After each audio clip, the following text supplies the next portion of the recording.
What's going on, y'all? It's your boy Easy Root. And I'm back again with another one. I need you guys to do me a favor. Hit that like button, hit that subscribe button, hit that notification icon for more videos like this. So immediately after his defeat to pound for pound king Terrence Bud Crawford, Errol Spence Jr., he goes on his Instagram page. He changes his record to 28-1 with 22 KOs and 154. He puts former WBC, IBF, and WBA welterweight world champion, 2012 Olympian, Dallas, Texas, man down stretch season, everlast athlete. And he puts his, well, he already had his store up there. Errol Spence Jr. made a lot of money just off of selling his t-shirts. You know, if this fight never would have happened, he would have had to give a lot of people their money back. Because let's look on his page for a second, guys. He's been promoting these t-shirts for the longest. And nobody knew, and he led people on like the fight was going to happen. Where are these t-shirts at? Yeah, here. I think this was the first t-shirt. There you go, strap season. You know, he started dropping these t-shirts on a regular. It's kind of funny though. He was dropping these t-shirts on a regular, guys. You know, let me see.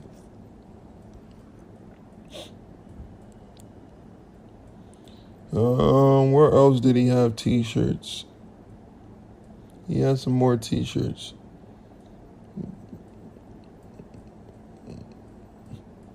That's one of his t-shirts right there on him. But yeah, I mean, people got on Twitter because this one he got on smoking on bud. I mean, these t-shirts are real nice though, but people was getting tired of him dropping these t-shirts.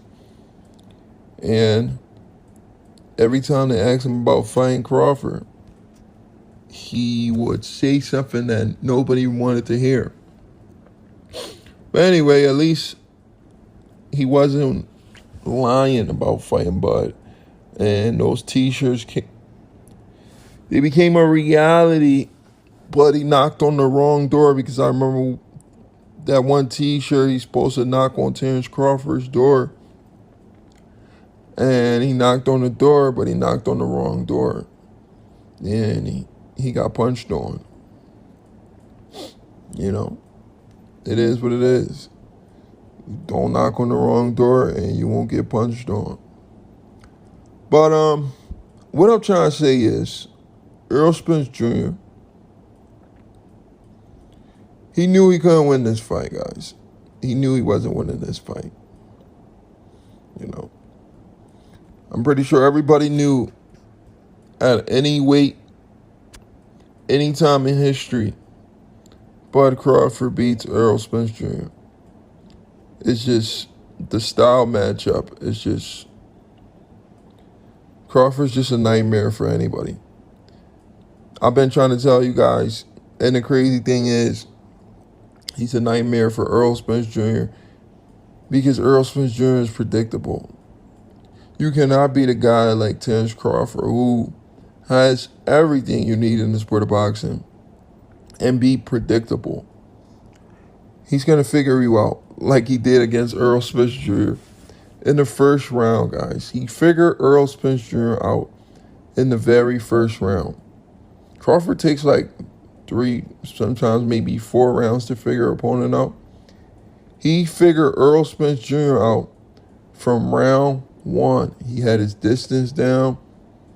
He knew Errol Spence Jr. combinations.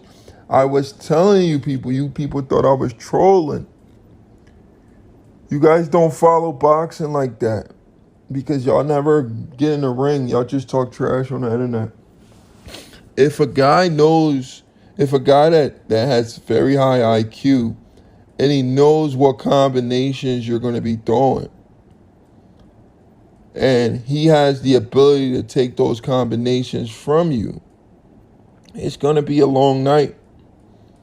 And then on top of that, Errol Spence Jr. hit Terrence Crawford with a shot, a clean left hand, and Crawford took his best punch. And Crawford knew after that it's going to be a long night for Errol Spence. Crawford even said that. But the point I'm trying to make is the beating that Terrence Crawford gave Errol Spence Jr. If Errol Spence returned to the ring and his next fight is against Terrence Crawford, it's not because he believes he can win. It's not because he shared a post of fans saying, "Get it back in blood." It's because it's another money grab. You know, Earl always wanted to cash out. People were saying Terrence Crawford wanted to cash out. No, guys. Errol Spence been tapped out of the sport of boxing a long time ago. When I say tapped out, I mean mentally. Mentally. Even if he wasn't tapped out, he was dedicated, not drinking, not smoking, not getting high. He still can't beat Terrence Crawford. The only reason it was a one-shot ass whooping is because he tapped out. But if he didn't, it was going to be a little bit more competitive. It was still going to be the same result. You guys say the same thing about every single Terrence Crawford fight. Sean Porter was on his way to retirement. Sean Porter said he was already on his way to retirement when he fought Errol Spence. So at any point in time, Sean Porter would have still got beat by Terrence Crawford. Kell Brook would have still got beat. Y'all said the same. This is a pattern. Do you guys not see how y'all embarrassing yourself? This is a pattern. Every single Terrence Crawford fight, y'all say the same thing. Either y'all calling these guys a bum, or when he finally fights the guys we want to see, you're taking credit from him. Kell Brook, y'all said going into the Kell Brook fight he was going to lose. Even Amir Khan, y'all said he was going to lose. Guys like Fagnon says Crawford was going to lose. After the fight, all of a sudden, Amir Khan got a glass jaw. Going into Kell Brook fight, you guys said Kell Brook was going to win. Kell Brook was too big. This was the first time Terrence Crawford fought a natural. That's what you guys said. Don't act like y'all forget. This is the first time Terrence Crawford fought a natural welterweight. Go in there, stop Kell Brook in 4 rounds. Kell Brook says, "I was in the best shape of my life, and nobody has ever done this to me." And the crazy thing is, he hurt Kell Brook with the same jab he hurt Errol Spence with in the second round. Kell Brook and Sean Porter put up a better fight than Errol Spence Jr. So we know if Errol Spence going to the rematch is a money grab. Let's be real, guys. You boxing fans don't want to hear that. You guys are Errol Spence Jr. fans, and y'all don't want to hear that. What about when Errol Spence Jr. said, "I'm not willing to die in a ring. I have kids." You guys forget that? He said that. He literally said that. He said, "I'm not willing to die in a ring. I have kids." Yeah, we know you have kids, Earl. We know you have kids. You're not willing to die in a ring. It is what it is, Earl. It is what it is. He went in there. My respect to Earl, though. He actually got in the ring with Bud. Bud said he took the bait. He took the bait when he got in the ring with me. Yeah. He was over here working on strength and conditioning when he should have been working on his boxing skills. Boxing fans need to realize strength and conditioning don't win you fights. You could be in the best shape of your life.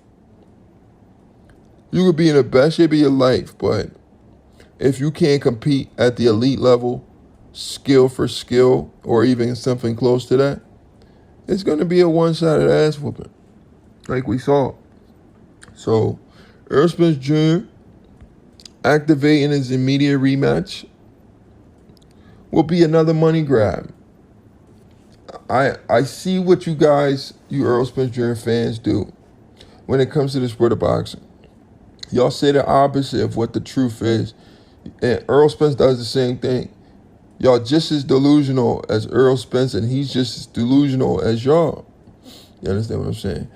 But being delusional in the sport of boxing is going to make you lose.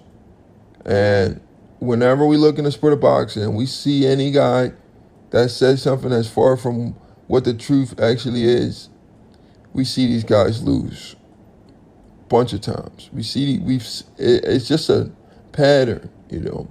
When a guy starts becoming delusional, we know the end is near, he's going to lose. I mean, it is what it is. Gervonta's been being delusional, guys. It's a possibility Gervonta's going to take an L if he doesn't get his act together. But anyway, do me a favor, hit that like button, hit that subscribe button, hit that notification icon for more videos like this, and let me know in the comment section what you guys think about Errol Spence already going to 154. Most likely taking the Terrence Crawford rematch.